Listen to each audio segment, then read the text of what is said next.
الحمد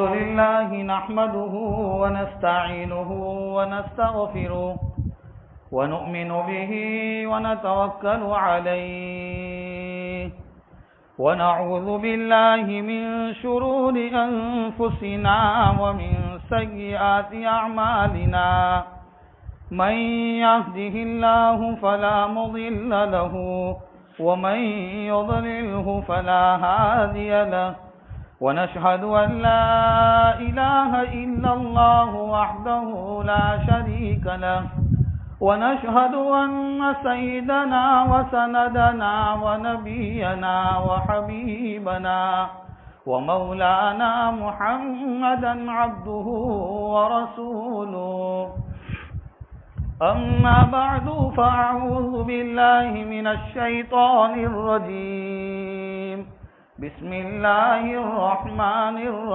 الرحيم وقضى ربك ألا تعبدوا إلا إياه وبالوالدين إحسانا إما يبلغن عندك الكبر أحدهما أو كلاهما فلا تقل لهما أف ولا تنهرهما وقل لهما قولا كريما صدق الله العظيم اللهم صل على سيدنا محمد وعلى آل سيدنا محمد وبارك وسلم. حق تعالی جل شانہ نے اس روئے زمین پر دنیا کی زندگی بہترین سے بہترین بنانے کے لیے اور خوشگوار زندگی گزارنے کے لیے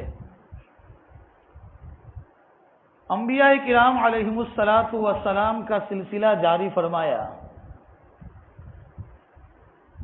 انبیاء کرام علیہ الصلاۃ والسلام کی سلسلے کی آخری کڑی جناب نبی کریم صلی اللہ تعالی علیہ وسلم پر یہ سلسلہ ختم ہوا.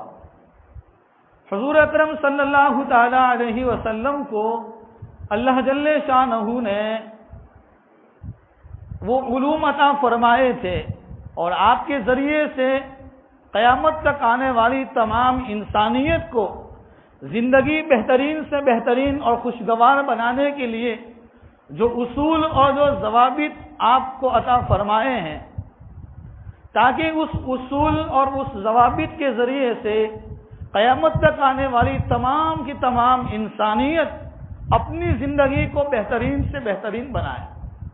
اسی لیے نبی کریم صلی اللہ تعالی علیہ وسلم کی پاکیزہ اور مبارک زندگی یہ میرے لیے اور ہم سب کے لیے، غریب کے لیے، مالدار کے لیے، خوبصورت کے لیے، کالے کلوتے کے لیے، یہاں تک کہ دنیا میں بسنے والے اور قیامت تک آنے والے تمام انسانوں کے لیے نمونہ ہے، جس کو اللہ تعالیٰ نے قرآن میں فرمایا لَقَدْ كَانَ لَكُمْ فِي رَسُولِ اللَّهِ أُسْوَةٌ حَسَنَةٌ کہ نبی کی زندگی تمہارے لیے سیمپل اور نمونہ ہے.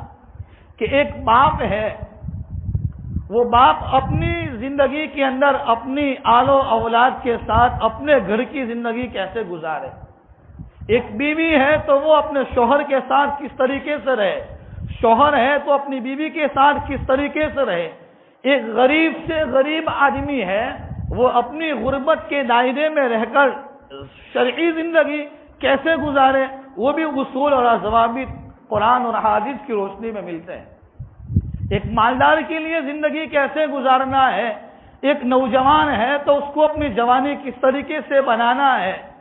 یعنی کہنے کا مقصد اور خلاصہ یہ ہے کہ دنیا کے جتنے بھی تمام شعبے ہیں اور دنیا کی جتنی بھی انسانیت ہے اور قیامت تک جو بھی آئیں گے ان تمام کو زندگی بنانے کے لیے اور زندگی کو بہترین بنانے کے لیے نبی کی زندگی کو اٹھانا ضروری ہے.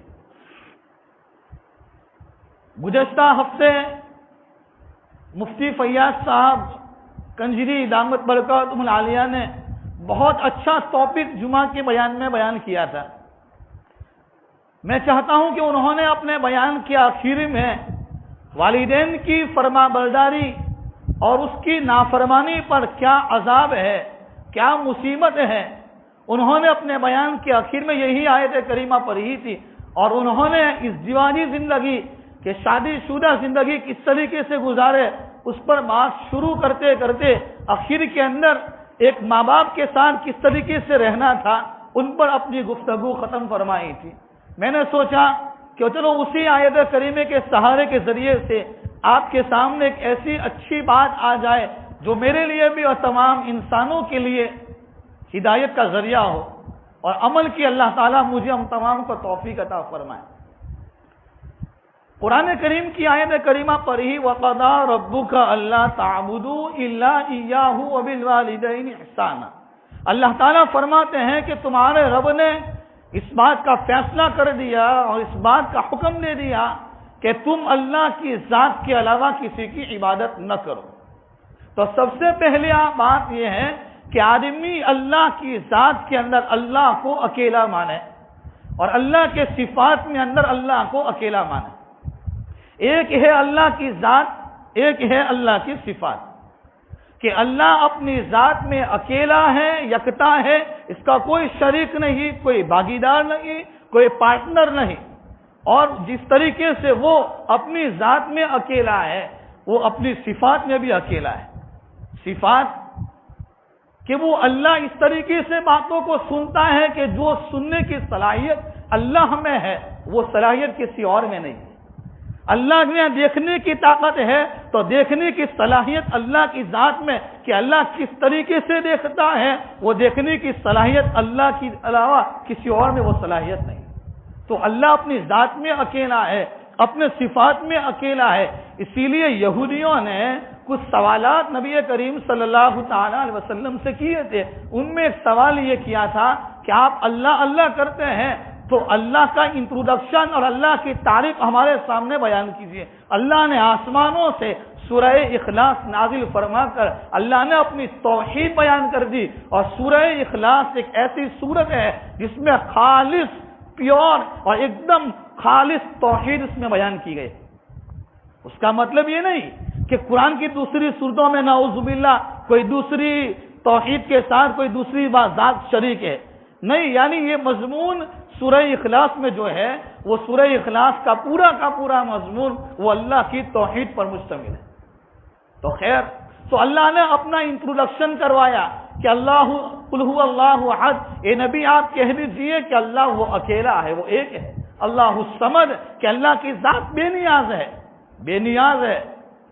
ساری دنیا کی انسانیت مل کر اگر خدا کی نافرمانی پر اتر جائے، جیسے ابھی موجودہ حال میں اور موجودہ دور میں جس بدبخت نے اپنی زبان کو کھولا ہے اور اپنی زبان اور اپنی ناپاک زبان کے ذریعے سے اسلام اور ایمان پر جو حملے کیے ہیں، ان حملوں کے ذریعے سے اور ان بدبختوں کی بد کلامی کے ذریعے سے ہمیں نا امید ہونے کی ضرورت نہیں ہے کہ جس نے یوں کہا کہ اسلام اور ایمان ایک ایسا آتنکوادی مذہب ہے کہ جس کے ذریعے سے لوگوں کو لڑائی اور جھگڑوں پر ابھارا جاتا ہے، اور اس نے قرآن کے بارے میں انکار کیا، یہاں تک نوبت آ گئی کہ اس نے اپنی کھلی زبان کے ذریعے سے اپنے کفر کا اعلان کر دیا ہے۔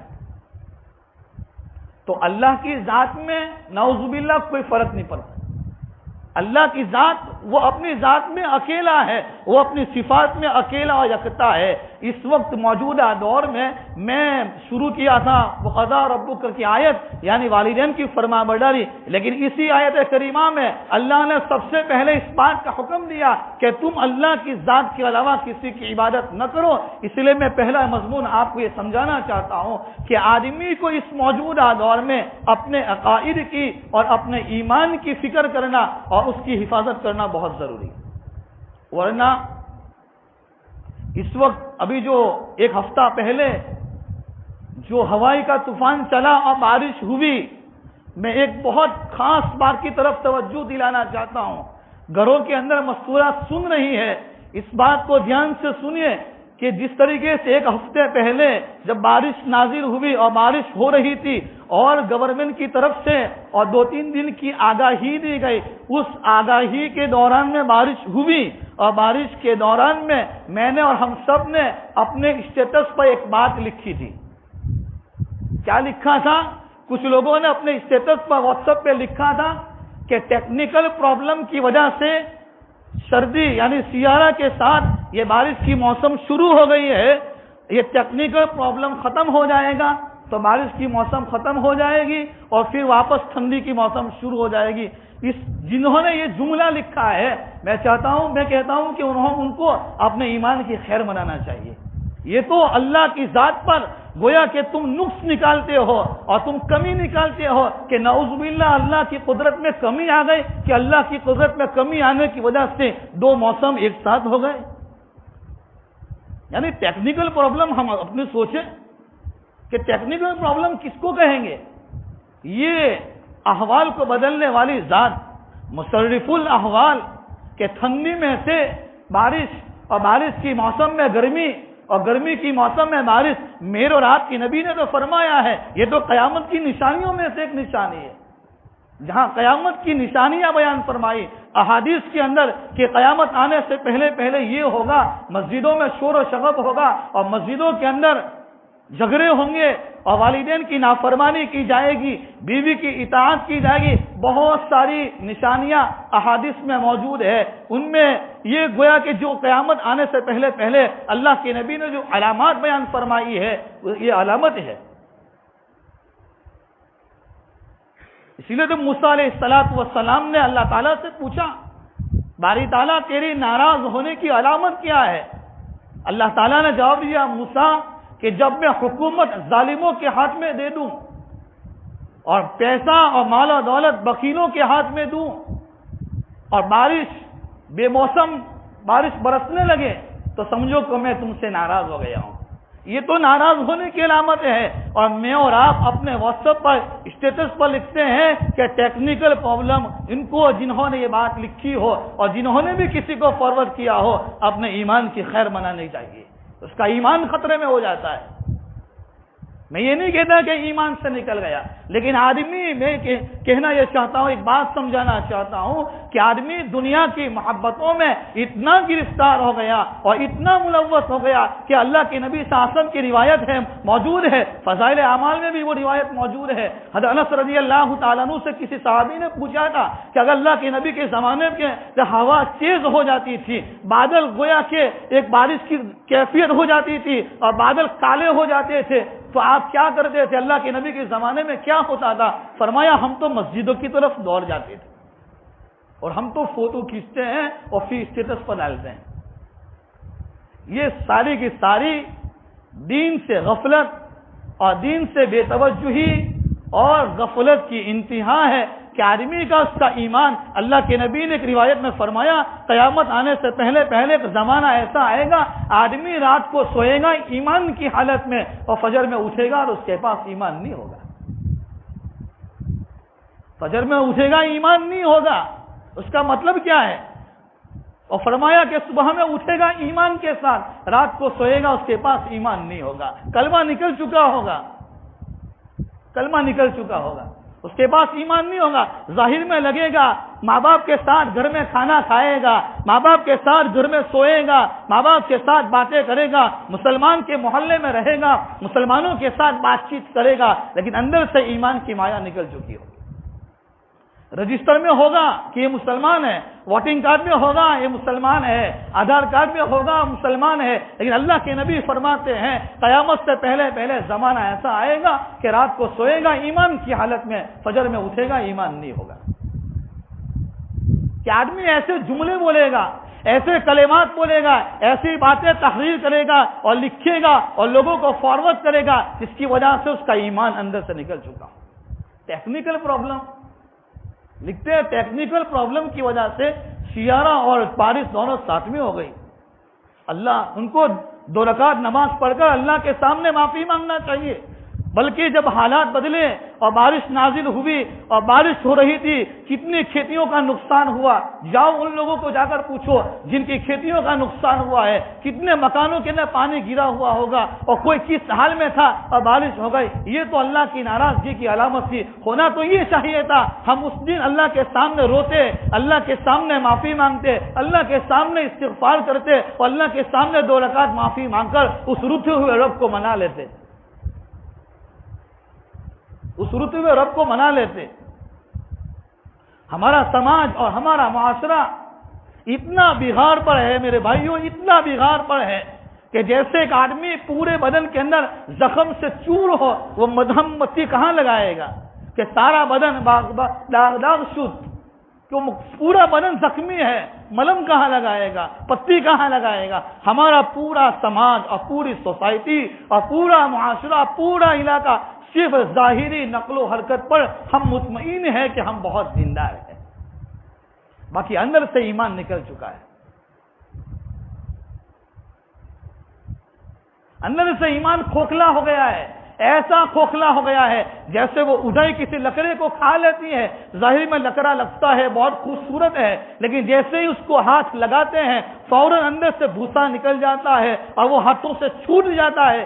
میرا اور آپ کا ایمان ایسا ہو گیا ہے کہ تھوڑے حالات بدلتے ہیں، تھوڑی غریبی آتی ہے، تھوڑی بیماری آتی ہے، تھوڑی مصیبت آتی ہے، اور وہ مصیبت اس لیے آتی ہے کہ اللہ اپنے بندوں کو جھنجھوڑنا چاہتا ہے، اللہ اپنے بندوں کو متوجہ کرنا چاہتا ہے کہ میرے بندے تو کہاں جا رہا ہے، تو کہاں جا رہا ہے. اس حالات میں صرف اپنے ایمان کو آدمی بیچ دیتا ہے. ابھی ووٹنگ کا زمانہ چل رہا ہے،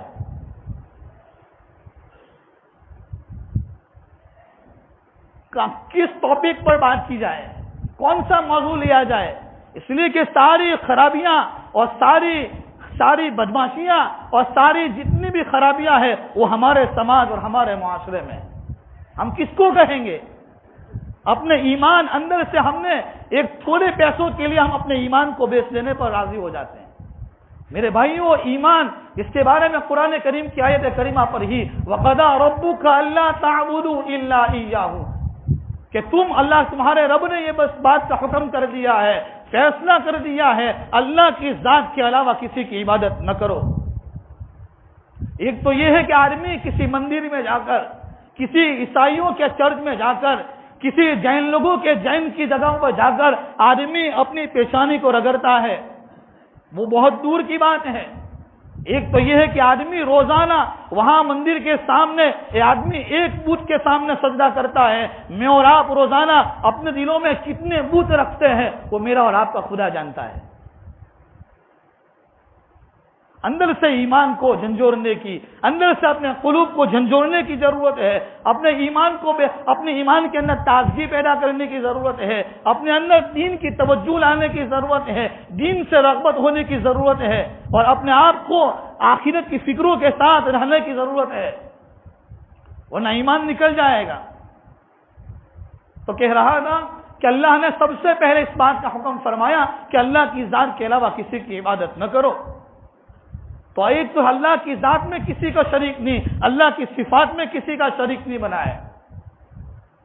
اور دوسرے نمبر پر اسی آیت کریمہ میں اللہ نے فرمایا وَقَضَىٰ رَبُّكَ أَلَّا تَعْبُدُوا إِلَّا إِيَّاهُ وَبِالْوَالِدَيْنِ إِحْسَانًا. والدین کے ساتھ حسن سلوک، والدین کے ساتھ حسن سلوک، کہ والدین اسی لیے تو فرمایا، علماء نے مفسرین نے لکھا ہے، مسئلہ لکھا کہ اگر ماں باپ کوئی بات کا حکم کرنا چاہتے ہیں اور کوئی کام اپنی اولاد سے کروانا چاہتے ہیں تو کہا کہ اپنی اولاد کو یوں نہ کہے کہ جاؤ وہ کام کر دو. مثال کے طور پر کہ باپ پانی کا گلاس منگوانا چاہتا ہے یا کوئی کام کروانا چاہتا ہے تو اپنی اولاد کو یوں کہے کہ بیٹا میں چاہتا ہوں کہ مجھے پانی کی ضرورت ہے، اگر ہو جائے تو تجھ سے سہولت ہو، اور پانی اگر تجھ سے ہو جائے تو، یعنی تو پانی کا گلاس لا کے دے. اس کو حکم نہ کرو. یہاں تک فرمایا اگر وہ حکم کرتے ہیں اور ماں باپ اپنی اولاد کو حکم کرتے ہیں اور اس حکم پر اگر اولاد ماں باپ کی بات پر عمل نہیں کرتے ہیں، اس لیے کہ ماں باپ کے حکم کو ماننا واجب ہے، اور اگر یہاں اس نے اولاد نے ماں باپ کے حکم کو نہیں مانا تو یہ اولاد گنہگار ہو جائے گی، نافرمان ہو جائے گی، یہ گناہ، اس کو گناہ ہو جائے گا. والدین کی فرما برداری، یعنی قرآن کریم نے، اللہ تعالیٰ نے اس آیت کریمہ میں اپنی عبادت کے ساتھ ساتھ اور اپنی ربوبیت کے ساتھ کہ میری ربوبیت مانو، میرے علاوہ کسی کی ربوبیت نہیں، میری ذات کے علاوہ کسی کی پرورش نہیں، میری ذات کے علاوہ کسی کی عبادت نہیں، کسی کے سامنے سر مت جھکاؤ. اپنے عبادت کے حکم کے ساتھ ساتھ اللہ نے والدین کے حکم کو ذکر کرا، وَبِالْوَالِدَيْنِ إِحْسَانًا. والدین اسی لیے کچھ گناہ ایسے ہیں جن کی سزا کل قیامت کے دن آخرت میں ملے گی، لیکن کچھ گناہ ایسے ہیں جن کی سزا اس دنیا میں آدمی کو موت سے پہلے پہلے مل جاتی. اس میں ایک یہ ہے، والدین کی نافرمانی کرنے والا اس کو موت سے پہلے پہلے اللہ دنیا میں سزا چکھاتے ہیں. اس لیے جو آدمی چاہتا ہے کہ میری روزی میں برکت ہو تو کسی اور وظیفے کی اور تعویذ کی اور نسخے کی ضرورت نہیں ہے، اس کو چاہیے کہ اپنے والدین کی بات کو مانے. والدین کی فرما برداری کرنے سے روزی میں اللہ تعالیٰ بے پناہ برکتیں دیتے ہیں، بے حد برکت دیتے ہیں، اور والدین کی نافرمانی کی وجہ سے اللہ تعالیٰ روزی میں سے برکتوں کو چھین لیتے ہیں، برکتوں کو اٹھا لیتے ہیں. تو ایک طرح کے والدین کی فرما برداری میں کچھ واقعات ہے جو میں ایک کتاب میں میں نے لی ہے. اس کتاب کے اندر سے میں آپ کے سامنے کچھ واقعات بتانا چاہتا ہوں کہ دیکھو جو والدین کی نافرمانی کے اوپر دنیا میں کیا ملتا ہے اور کیا عذاب ملتا ہے. وہ واقعہ قرآن علماء کے حوالے سے اور کتابوں کے حوالے سے یہاں لکھے ہیں. میں چاہتا ہوں کہ وہ آپ کے سامنے ہی اندر میں سے ہی دیکھ کے ہی بتا دوں. پہلے تو ایک روایت فرمائی، مشکات شریف کی ایک روایت ہے جس میں اللہ کے نبی صلی اللہ علیہ وسلم نے فرمایا، حضرت عبداللہ ابن عمر رضی اللہ تعالیٰ عنہ کی روایت ہے کہ ماں باپ کی اللہ کی رضامندی یہ باپ کی رضامندی میں ہے. اگر یہ بات کسی کے سامنے ذکر کرتے ہیں تو کہتے ہیں مولوی صاحب تو اپنے جیب سے نکالتے ہیں، اس لیے مجھے کتاب ساتھ میں لانا پڑا. اللہ کی رضامندی یہ باپ کی رضامندی میں ہے اور اللہ کی ناراضگی باپ کی ناراضگی میں ہے. اگر ماں باپ راضی ہے تو سمجھو کہ اللہ راضی ہے، ماں باپ ناراض ہے تو اللہ ناراض ہے. دوسری بات، اللہ تعالیٰ جس گناہ کو بھی چاہے معاف کر دیں، وہ اس کی حکمت مؤخر کر لیتے ہیں، سوائے ماں باپ کی نافرمانی موت سے پہلے پہلے اس گناہ کی سزا اللہ دنیا کے اندر دے دیتے ہیں. اور آگے فرمایا، ایک واقعہ ذکر فرمایا ہے، ابن حوشب رحمۃ اللہ علیہ، یعنی ابن حوشب کوئی اس زمانے کے کوئی آدمی ہیں، وہ فرماتے ہیں کہ ایک مرتبہ میں ایک بستی میں گیا. اس واقعے کو بہت غور سے سننے کے لیے، ایک مرتبہ میں ایک بستی میں گیا جس کے کنارے پر ایک قبرستان تھا. عصر کی نماز کے بعد میں نے دیکھا کہ اس قبرستان میں سے قبر پھٹی اور ایک آدمی نکلا قبر کے اندر سے، اور جس کا منہ گدھے کی طرح تھا. 3 مرتبہ وہ گدھے کی طرح آواز نکالتا اور اس کے بعد پھر وہ اس قبر میں گیا اور قبر بند ہو گئی. میں نے وہاں ایک بڑھیا کو دیکھا جو اون کاٹ رہی تھی. وہ بڑھیا، ایک آدمی نے مجھ سے آ کر یعنی ابن حوشب سے آ کر کہا، جانتے ہو یہ بڑھیا کون ہے؟ میں نے کہا مجھے معلوم نہیں کون ہے. کہا یہ بڑھیا اسی آدمی کی ماں ہے جو قبر میں سے جو مردہ نکلا تھا، اس کی ماں ہے. وہ شراب پیا کرتا تھا، یعنی وہ مردہ وہ شراب پیا کرتا تھا اور شام کے وقت شراب کے نشے میں وہ گھر آتا تھا. اس کی ماں کہا کرتی تھی، بیٹا کب تک شراب پیتے رہو گے؟ تو وہ بیٹا اپنی ماں کو جواب میں کہتا تھا، ارے تو گدھے کی طرح کب تک بولتی رہے گی؟ ایک دن عصر کی نماز کے بعد اس کا انتقال ہو گیا. جس دن سے اس بیٹے کو دفن کیا ہے اس دن سے ہی برابر ہوتا ہے کہ روزانہ عصر کی نماز کے بعد اس قبرستان میں سے وہ قبر پھٹتی ہے، وہ مردہ اندر سے نکلتا ہے اور گدھے جیسا منہ ہوتا ہے اور 3 مرتبہ اس طرح بول کر وہ واپس قبر میں چلا جاتا ہے. یہ یعنی کتنی خطرناک بات ہے. ایک قصہ لکھا ہے، ڈاکٹر نور احمد نور کوئی آدمی ہے، وہ ڈاکٹر ہے. وہ فرماتے ہیں کہ میرے والد صاحب کے ایک دوست تھے، یعنی ان کے والد کے. یہ کتاب میری اور کسی اور کی نہیں ہے، یہ کتاب ہے مفتی احمد صاحب خانپوری دامت برکاتہ علیہ کی.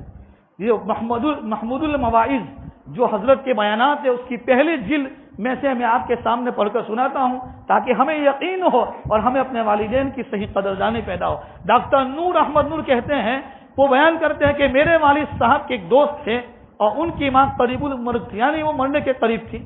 اس ماں کے ساتھ انہوں نے بڑی بدتمیزی کا معاملہ کیا، یعنی اس کے دوست نے، یہاں تک کہ وہ بیچاری اکیلی مر گئی. 3 سال کے بعد یہ بیمار ہوئے، یعنی وہ آدمی بیمار ہوا، وہ ماں تو مر گئی. دست لگے ڈاکٹر صاحب کہتے ہیں کہ وہ والد صاحب کے دوست تھے، اس لیے ان کے علاج کے لیے مجھے جانا پڑا. میں نے ان کو دیکھ کر کوئی غذا کوئی دوا تجویز کی، یہ غذا استعمال کرائی جائے تو وہ روتے ہوئے کہنے لگے میرے 3 بیٹے ہیں، اتنے دنوں سے بیمار ہوں، ایک نے بھی آ کر میری خبر نہیں پوچھی. اسی حالت میں اکیلے اس آدمی کا انتقال ہو گیا. فجر کے وقت محلے کے لوگوں نے دیکھا، کیا لکھا ہے، فجر کے وقت محلے کے لوگوں نے دیکھا کہ اس آدمی کے بدن پر چونٹیاں چل رہی ہے، کیڑی چونٹیاں چپکی ہوئے ہے، اور وہ چونٹیاں اس آدمی کے بدن کو کاٹ رہی ہے، اور وہ اسی حالت میں اس کی موت ہو گئی. یہ بری موت ہے. ماں باپ کے ساتھ زیادتی کا معاملہ بڑی خطرناک چیز ہے. ایک اور قصہ لکھا ہے جو اس سے بھی زیادہ سنگین اور اس سے بھی زیادہ خطرناک ہے. ایک اور قصہ لکھا ہے کہ میرے ایک دوست ایک گاؤں میں گئے، انہوں نے خود اپنی آنکھوں سے اس قصے کو دیکھا ہے، اور وہ قصہ بیان کیا کہ وہاں ایک آدمی کی بیوی اور اس کی ماں میں لڑائی جھگڑے ہوتے رہتے تھے. بار بار بیوی اپنی ماں کے گھر چلی جاتی تھی اور وہ بنا کر لاتا تھا. آخر میں مسئلہ یہ ہوا کہ جب وہ چلی گئی تو بیوی نے کہا کہ میں نہیں آؤں گی، ہاں اگر تم مجھ سے یہ وعدہ کرتے ہو کہ اپنی بیوی کو اپنی ماں کو ختم کر دو، اس کے بعد میں آؤں گا. اس آدمی نے اسکیم بنائی کہ اپنی ماں کو لے کر گیا کھیت میں، اور کھیت میں جیسے ہی لے کر گیا کہا کہ مجھے کھیت میں سے گھاس کاٹنا ہے اور گھاس کی گٹھری بڑی مضبوط ہے تو میں اکیلا نہیں اٹھاؤں گا، میری ماں اگر تو میرے ساتھ چلتی تو میں اس گٹھری کو اپنے ساتھ لے مجھے مدد مل جاتی اور میں اپنے سر پر اٹھا لیتا. وہ اپنی ماں کو لے کر گیا ہے کھیت کے اندر، اور جیسے ہی کھیت میں پہنچا ہے اور جیسے وہ گھاس کاٹی اور سر پہ رکھنے والا تھا تو اس نے تو پہلے سے وہ پلاننگ بنائی تھی، پوری اس کی ناپاک اور گندی اسکیم تھی. جیسے ہی وہ ماں اپنے ہاتھوں سے اس گٹھری کو اوپر رکھ رہی تھی، اس نے کلہاڑے کے ذریعے سے اپنی ماں پر حملہ کرنا چاہا. کتاب میں لکھا ہے کہ جیسے ہی اس نے اپنے ہاتھوں سے اور کلہاڑی کے ذریعے سے ماں پر حملہ کرنا چاہا، زمین پھٹی اور وہ آدمی اندر میں گیا. ماں دور چلی گئی. جیسے ہی وہ زمین میں وہ جا رہا ہے تو وہ چلا رہا ہے، ماں اپنی جان بچانے کے لیے دور چلی گئی، یہاں تک کہ جیسے ہی وہ آدھا بدن اس زمین میں چلا گیا، کچھ لوگ کھیت میں موجود تھے اور دور تک اس کی آواز جا رہی تھی چلانے کی. وہ لوگ دور سے لوگ قریب میں آئے، اور جیسے ہی قریب میں آئے تو کسی کی ہمت نہیں ہوئی کہ اس کو بچا سکے، یہاں تک کہ وہ اسی طریقے سے زمین میں دس کر مر گئے. یہ ہے والدین کی نافرمانی. یہ تو واقعات ہے. اور ایک اور قصہ احادیث میں موجود ہے. حضرت علقمہ رضی اللہ تعالیٰ عنہ صحابی رسول ہے کہ جب ان کی انتقال کا وقت ہوا تو لوگ کلمے کی تلقین کر رہے تھے. صحابی ہے، کسی اور بزرگ نہیں، قطب اور ابدال نہیں، صحابی رسول ہے. حضرت علقمہ رضی اللہ تعالیٰ عنہ کے بارے میں روایت میں آتا ہے جب کلمے کی تلقین کر رہے تو کلمہ زبان سے ادا نہیں ہو رہا تھا. اللہ کے نبی صلی اللہ علیہ وسلم کے سامنے لوگ آئے، کہا اللہ کے نبی علقمہ کی زبان سے کلمہ ادا نہیں ہو رہا ہے. کہا کیا بات ہے؟ کہا کوئی زندہ ہے اس کے گھر میں سے؟ کہا اس کی ماں زندہ ہے. کہا بلاؤ. اس کی ماں کو پیغام پہنچایا اللہ کے نبی نے کہ کیا تو یہاں میرے پاس آتی ہے یا میں تیرے پاس تیری خدمت میں آؤں، ایک بات عرض کرنا ہے. کہا کیا اللہ کے نبی آپ پر میری جان قربان ہو، آپ کیوں تکلیف اٹھائیں، میں خود آپ کے پاس آ جاتی ہوں. وہ حضرت علقمہ رضی اللہ تعالیٰ عنہ کی ماں اللہ کے نبی کی خدمت میں آئی. اللہ کے نبی سے پوچھا کیا معاملہ ہے؟ اللہ کے نبی نے کہا علقمہ مرنے کے قریب ہے اور اس کی زبان سے کلمہ ادا نہیں ہو رہا ہے، کیا تو اس سے ناراض ہے؟ فرمایا ہاں میں میرے بیٹے سے ناراض ہوں. تو کہا کہ ٹھیک ہے. حضرت بلال رضی اللہ تعالیٰ کو حکم دیا لاؤ لکڑیاں اور آگ جلاؤ، ان کو دنیا میں سزا دینے. وہ ماں رونے لگی اور کہنے لگی اللہ کے نبی میرے بیٹے کو آپ جلائیں گے، میرے بیٹے کو آپ آگ کی سزا دیں گے؟ فرمایا ہاں، اس لیے کہ یہ تیرا نافرمان ہے اور کل قیامت کے دن والدین کی نافرمانی کو جو سزا ملے گی وہ تو بڑی خطرناک ہوگی، اس چھوٹی سزا کو بھگت لے. تو کہا کہ میں میرے بیٹے کو معاف کر دی. اب گواہ رہنا، میں میرے بیٹے کو معاف کرتی ہوں. روایت میں لکھا ہے کہ یہاں پر اس کی ماں نے ان کو دل سے معاف کیا. اللہ کے نبی نے صحابہ کو بھیجا کہ جاؤ دیکھو علقمہ کی زبان سے کلمہ ادا ہوا. وہاں سے لوگوں نے اگر کہا اللہ کے نبی کو کہ اللہ کے نبی ان کی زبان سے کلمہ ادا ہوا اور وہ ایمان پر دنیا سے دے گئے. معلوم یہ ہوا کہ والدین کی نافرمانی پر آدمی دنیا کے اندر ایمان بھی چھوڑ دیتا ہے. اللہ تعالیٰ ہمیں صحیح معنی میں سمجھنے کی، صحیح باتوں پر عمل کی توفیق عطا فرمائے. اس لیے ایک قرآن کریم کی ایک دعا ہے، ایک آیت ہے رب ارحمہما کما ربیانی صغیرا. رب ارحمہما کما ربیانی صغیرا، جو حفیظ ہے ان کے پاس جا کر معلوم کر لے اور اس دعا کو چلتے پھرتے نماز کے بعد ہر وقت پڑھتے رہے اپنے والدین کے لیے۔ اللہ سب سے پہلے مجھے ہم تمام کو عمل کی توفیق نصیب فرمائے، آمین وآخر دعوانا ان الحمدللہ رب العالمین۔ ایک اعلان تھا کہ آئندہ جمعہ کے دن یعنی آوتی جمعہ، آئندہ جمعہ کے دن مغرب کی نماز کے بعد دابل دارالعلوم میں حضرت مولانا سجاد صاحب نعمانی دامت برکاتہم تشریف لانے والے ہیں اور وہاں حضرت کا بیان ہوگا۔ وہاں عمومی طور پر تمام کو دعوت ہے، تمام ساتھی وہاں اس بیان کے اندر پہنچے، بڑے عالم آنے والے ہیں، وہاں پہنچیں گے انشاءاللہ، ہمیں بہت بڑا فائدہ ہوگا۔ اللہ ہمیں عمل کی توفیق نصیب